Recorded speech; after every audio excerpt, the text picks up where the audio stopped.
Suspense. And the producer of radio's outstanding theater of thrills, the master of mystery and adventure, William N. Robeson. The security of mankind is guaranteed by the balance of nature. If there weren't bigger fish to eat smaller fish, eventually there would be more fish than water for them to swim in. The rabbit is public enemy number one in Australia because there is no indigenous predator with a craving for Hassenpfeffer. The law of the jungle is implacable, and when it is broken, when nature's balance is upset, man had better head for the hills. In a moment, we bring you a classic story of nature's imbalance. On one side, the frightful Formicidiae doralinae, ants, millions of South American army ants. And on the other, a man who knew no fear. Listen. Listen, then, as William Conrad stars in Leiningen versus the Ants, which begins in 60 seconds. The folklore of America is filled with accounts of superhuman sailors like old Stormalong and extraordinary ships like the Courser. Perhaps our confidence in our strength to meet any challenge enabled our forefathers to chart the unknown. Perhaps that's why we just had to have the largest sailing vessel ever built. She was so big that all the officers and men were mounted on horses. Her masts penetrated the clouds, and the top sections were on hinges so they could be bent over to let the sun and moon pass. Well, it was during one of those September storms when suddenly the Courser found herself heading down the English Channel between Calais and the cliffs of Dover. But the channel just wasn't wide enough. The captain shouted to old Stormalong at the wheel, "Will she make it?" "May scrape a bit of paint off on our sides," said old Stormalong, "but she'll go through. Send all hands over and soap the sides." And you know they soaped that ship so good that big hulk slipped through just as sweet as honey. Of course, ever since then, the cliffs of Dover have been pure white. That's from the Courser's soap and the action of the waves. Folklore belongs to every nation's legendary past, and I guess we Americans have our share of some tall ones. And now, William Conrad in Leiningen versus the Ants. A story well calculated to keep you in suspense. I first met Leiningen while performing my duty as commissioner of the Toto Santo district along the upper reaches of the Santissima River. As my boat neared his plantation landing, I saw him upon the river bank regarding me with mild interest. A great hulk of a man with bristling gray hair, bulky nose, and lucid eyes. His entire appearance somehow suggested an aging and shabby eagle. I came quickly to the point of my visit and issued my warning. Leiningen puffed placidly at a huge cigar and seemed unimpressed. It's decent of you paddling all this way just to give me the tip, Commissioner. But even a herd of crocodiles couldn't frighten me from my plantation. You don't understand. These aren't creatures you can fight. These are army ants. They're an elemental force, a gigantic catastrophe, an act of God. 10 miles long, 2 miles wide. Ants, nothing but ants, and each one as big as your thumb. Why, they can strip a man's body to a skeleton in 6 minutes. Commissioner, in the 3 years I've been here, I've met and defeated more than one catastrophe. Flood, drought, plague. I'm not going to run from this one. I tell you, Leiningen, you don't know these ants. But he merely sat there, puffing at his cigar and regarding me with a grin. And I knew it was hopeless. As I boarded my launch and cast off, I felt a sudden resentment toward this obstinate madman. And yet with it was something else. I'd never met a man like this before. I stood on the bank Couldn't of the help river wondering watching what the Commissioner's combination of launch elements until may it have- rounded a bend and was lost to sight. There was a strange look in his eyes as he stared back at me. Clearly, he thought me insane. Well, he would have not been the first to think so. But I knew my own powers. I was sure of myself. I had seen men defeated many times, and always for the same reason. That only strengthened the central argument of my life. That intelligence, directed aright, always makes man the master of his fate.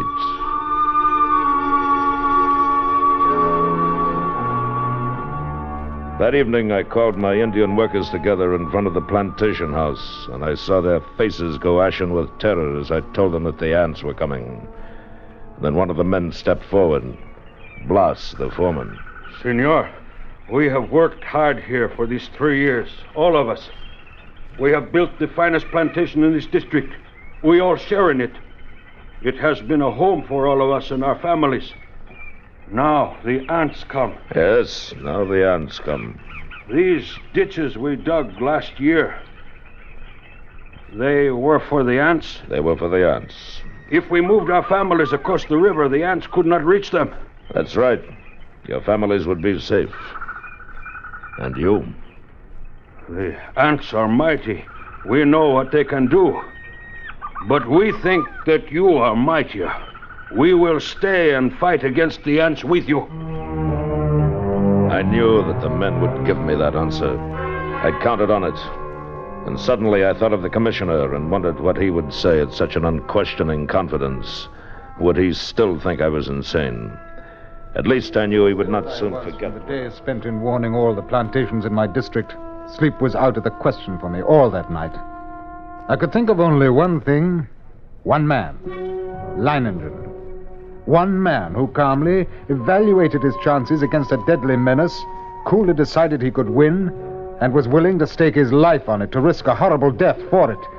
It was terrifying, and yet it was fascinating. And when dawn came, I knew that the fascination of that man was more than I could resist. That Leiningen's fight was drawing my mind, was drawing me back toward that plantation and death. And there was nothing I could do about it. I had to go back.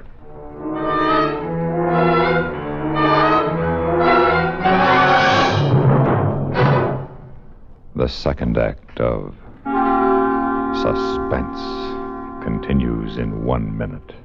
Do you know the Social Security benefits to which you will be entitled when you separate from the service and take a civilian job? Here's a tip from Social Security. When you open an account at a store, a special record is usually started for you. When you get a Social Security account card, a personal record is also started for you, using both your name and the number of your card. To be sure your Social Security record is correct, it's a good idea to check your Social Security record every few years. To get a statement of your earnings from the Social Security records, you can use postcard form 7004. This form is yours by writing to Social Security, Department 15, Hollywood 28, California. That's postcard form 7004. And now, we continue with Act 2 of Leiningen versus the Ants, starring William Conrad. A tale well calculated to keep you in suspense.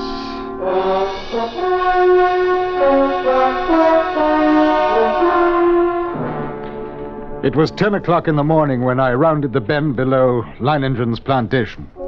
I put in at the dock and tied up the launch.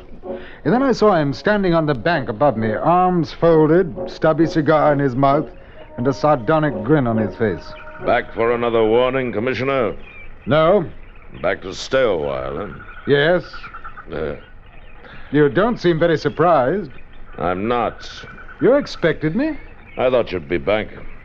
Come along, we'll get some horses. You'll want to ride around the plantation, take a look at the defenses I've rigged. Defenses? How have you had time? I've always known that sooner or later the ants would come. Well, yes, I'd like to see the defenses. And the ants? We'll be getting a glimpse of them before long, I should think. Yes, and the ants. The defenses Leiningen had devised were quite impressive. Surrounding 3 sides of the plantation like a huge horseshoe was a ditch 12 feet wide. The end of this ditch ran into the river, which formed the 4th side of the plantation. And at the upriver entrance to the ditch, Leiningen had constructed a dam by which river water could be diverted. A large hand wheel controlled the floodgate of the dam. As we approached the ditch and rode along it, I could see that it was nearly full. How do you like my first line of defense, Commissioner? Well, it's reassuring. Like a moat around a castle. Unless the ants know how to build rafts, they won't reach the plantation. But this is only the outer moat. There's a better one than this. Come along. We'll go up to the high ground where the buildings are. We can get a view from there. Leiningen. I didn't see any women or children around the plantation, or any animals. Yes, that's right. We moved them across the river. Oh, then even you think that there's danger? Not because of danger, Commissioner.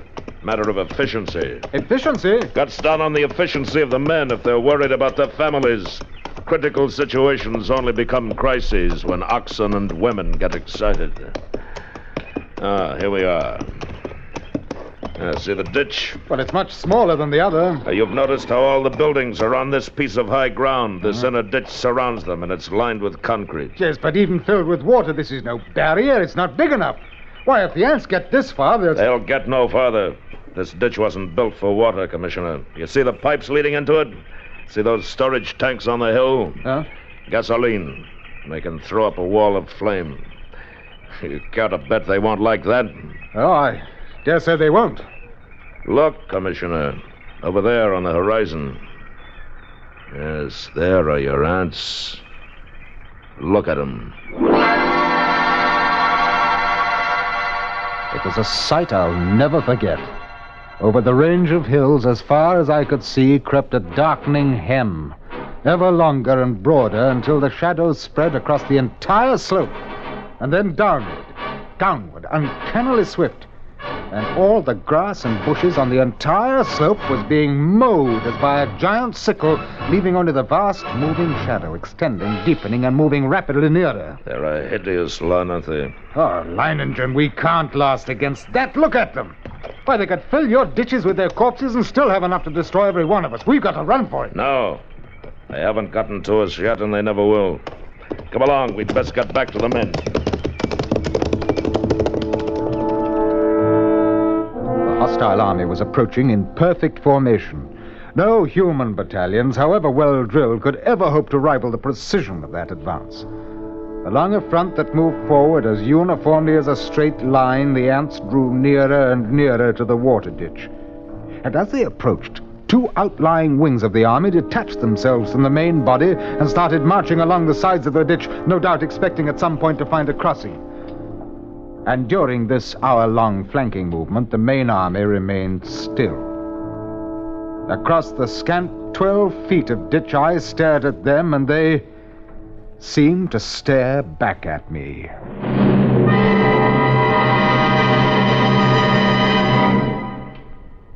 Act 3 of Suspense follows in 1 minute. This is Johnny Baker with Communism on the Spot. The communists often talk about the will of the people, but unfortunately their actions don't match their words. For example, in January 1918, the Bolsheviks broke up by force of arms the Constituent Assembly, the first and only parliament in Russian history freely elected by universal suffrage. The Bolsheviks dispersed this democratic body by military force because they feared the will of the people, which had given them only 25% of the vote, and their leading political opponent twice that number. The communists have never come to power in a free election anywhere, and they probably never will. Not the will of the people, but their own will to power is their main concern. And now, we continue with Act 3 of Leiningen versus the Ants, starring William Conrad. A tale well calculated to keep you in suspense. Around 4 in the afternoon, the ant scouts having found no crossing, there was a stirring among the main army, and then an immense flood of ants, about 100 yards in width, commenced pouring in a glimmering black cataract down the far slope of the ditch. Thousands drowned instantly, but the rest began using the bodies as bridges. Leiningen immediately swung into action. Taneo! Si, senor. Get to the dam, open the floodgate wider, get the water in the ditch moving faster. Si, senor. Look at them drown by the thousands. Yes, but they keep coming. All right, men. Busy with the shovels now. Dump some sand and clods on them. See how they like that. You with the petrol sprinklers. Start pumping. That's it. I don't like it, Commissioner. They don't like it a bit. Look at them. Yes, but how about the ones on the far side of the ditch? Whole clumps of them rolling into the water. The rest are using them for bridges. Yes. Oh, what's keeping Taneo? He should be at the dam by now. Senor, the ants are crossing the ditch on the clouds of earth. If you climb up on this side even now. Yes, I see them. Use your shovels on them, men. Clod the crawlers. No, keep What's away. the matter?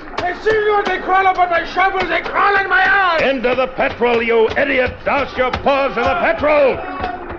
Don't stop now, the rest of you! Club them! We cannot hold them back! We must run! Run now and you're doomed, every one of you! You've got to fight them back! Use your shovels! Senor, it's no use! You're dead if you stop! Keep at it now! Keep at it! Leo got the floodgates up and the water's running faster now. Yes, look at the ants. They can't hold their own against the current now. They're being washed away. Faster with the shovels! Look at them, Commissioner. We've beat them! We've beat them!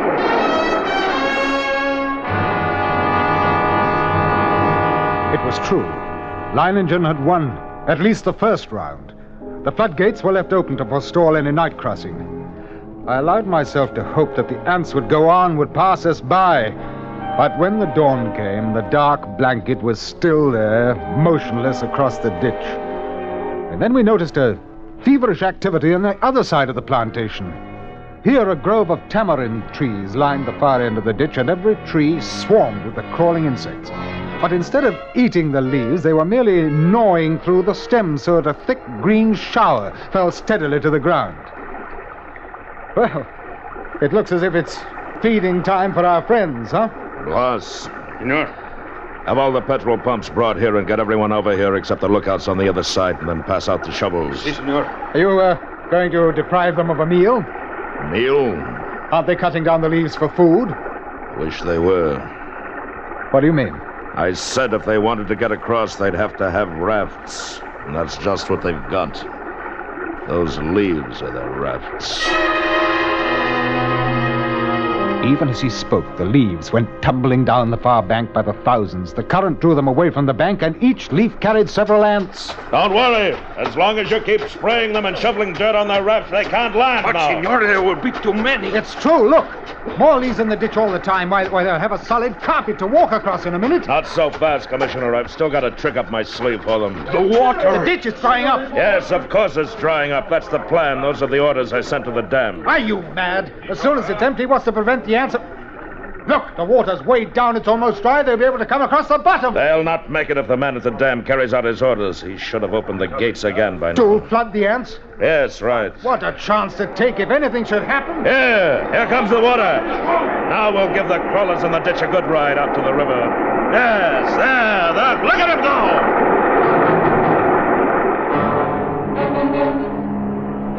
Leiningen's tactics were successful.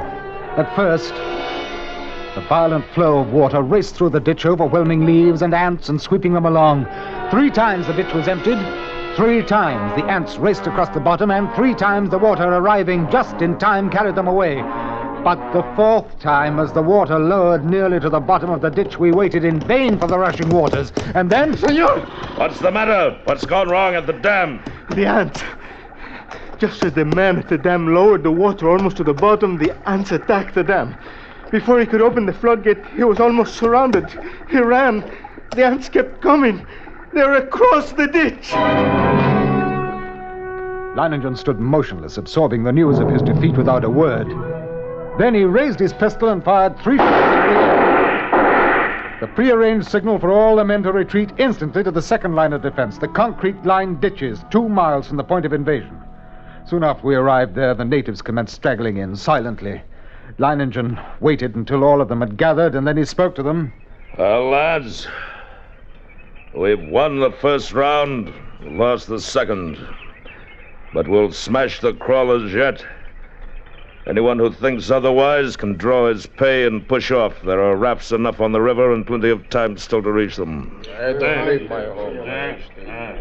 You stay then. Good. Thank you, lads.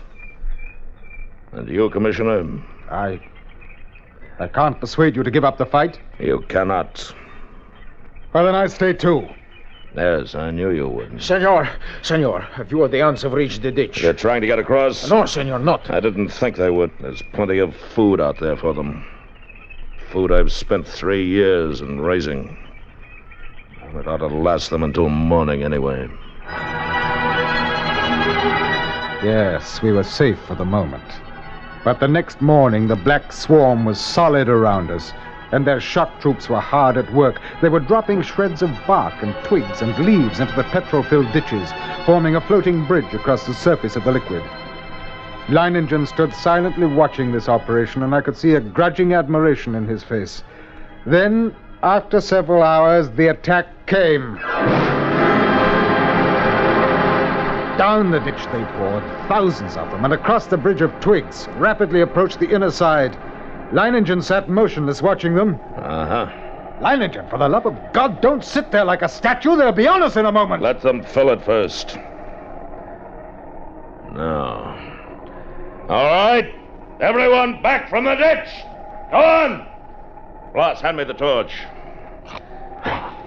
Now, we'll see how our friends like a little heat around them. Flames from the ditch shot into the air, devouring the ants by the millions. It was some time before the petrol burned down to the bed of the ditch, but when it did, the devils came back for more. Again, Leiningen fired the ditch to destroy them, and still again they came on.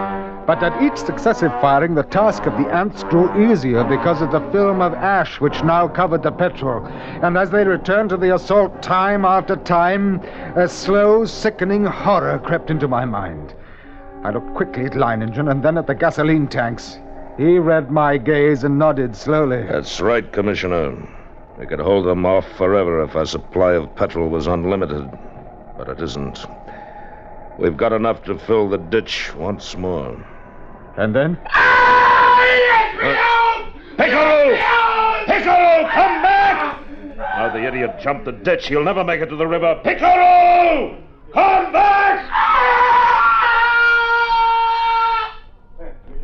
Merciful God, he's... It's too late. Blas! Keep the men back with your gun. Don't let anyone else try for the river. Leiningen, isn't there any way at all? We've got to do something. We can't... There must be a way. There must be. Yes. What is it? We'll flood the whole plantation. Flood? But how? We've got to close the floodgate at the dam. That'll do it. You're mad. The dam is nearly 2 miles away. 2 miles of ants. Lads, listen to me. Listen, lads. I'm proud of you. Now, there's still a chance. By shutting the floodgates in the dam and flooding the whole plantation from the river. The moment I'm over the ditch, set fire to it. That'll allow time for the flood to wash away the ants. And then all you have to do is wait for me. Why, it's impossible. You can't get to the dam, let alone get back. That's where you're wrong, Commissioner. I'll get there, and I'll get back. Take care of things while I'm gone, huh? I watched him as he calmly pulled on high leather boots, drew gauntlets over his hands, and stuffed the spaces between breeches and boots, gauntlets and arms, with petrol-soaked rags. He shielded his eyes with close-fitting mosquito goggles and plugged his nostrils and ears with cotton. Then the natives drenched his clothes with petrol. Leiningen was ready, and as he stood calmly surveying the course he must ready take for the run, I realized that this was as it should be. I, Leiningen, would meet the ants and defeat them or be defeated by them. Leiningen versus the ants. I ran in long, equal strides with one thought, one sensation in my being. I must get through. I dodged all trees and shrubs except for the split seconds my soles touched the ground. The ants would have no opportunity to alight on me. And I ran on. I was halfway to the dam before I felt ants under my clothes and a few on my face. I struck at them mechanically, scarcely conscious of their bites. And the dam drew toward me slowly. The distance drew less and less. Finally, only 100 yards away. And 50. And then I was there. I gripped the ant-covered wheel, but hardly had I seized it when a horde of ants flowed over my hands and arms. I strained, and slowly the wheel turned, and turned more. The floodgate was swinging slowly shut, and then it was shut, and the water was rising behind the breakwater, closer to the top, and closer. And then it was spilling over. The flooding of the plantation had begun, and I let go of the wheel. For the first time, I realized that I was coated from head to foot with the fiends. Tongues of fire stabbed at me, bit through my flesh, and I almost fainted with the pain as I ran, knocking ants from my body, brushing them from my bloody face. And then one bit me just below the rim of my goggles, and I managed to tear it away. but the agony of the bite and its venom drilled into the eye nerves. And I saw now through circles of fire into a milky mist. I was almost blinded. But I knew that if I tripped and fell... I ran on, my heart pounding as if it would burst, blood roaring in my ears, a giant's fist battering my lungs. Then I could see dimly that wall of flame at the ditch, but it was too far away. I could not last half that distance. And I stumbled. Then I fell. And I felt myself being swarmed over, devoured, and I tried to rise, a great weight, and then I remembered 6 minutes, then nothing but bones. I couldn't let that happen to me. I couldn't die like that. To my feet. Drag myself forward toward the flame, the ditch, the ring of flame. Closer now. Only a little farther. 10 steps.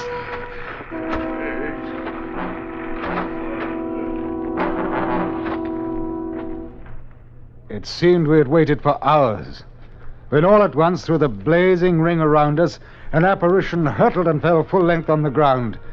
Leiningen, alive with ants, unconscious, with blazing eyes and lacerated face. We rushed to him, stripped off his clothes, and tore at the ants that covered him. His body seemed almost one open wound. In one place I could see a white bone. Later, as the curtain of flame lowered, I looked out where that blanket of ants had been and saw only a vast expanse of water covering the entire plantation. The ants were gone, drowned, and Leiningen had won.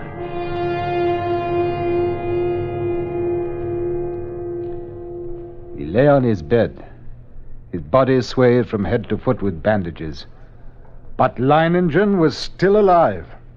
Commissioner, everything in order? They're gone. The ants are gone. I told you I'd come back. Even if I am a bit streamlined.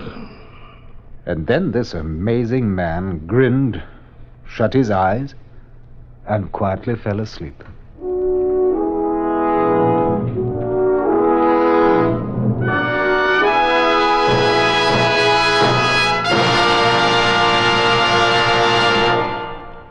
Suspense,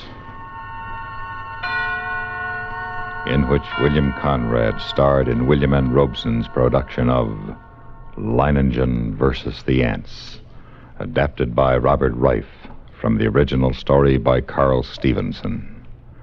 Listen again next week when we return with Man from Tomorrow, starring Frank Lovejoy. Another tale well calculated to keep you in suspense.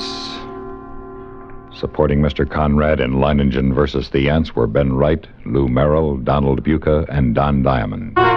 Suspense.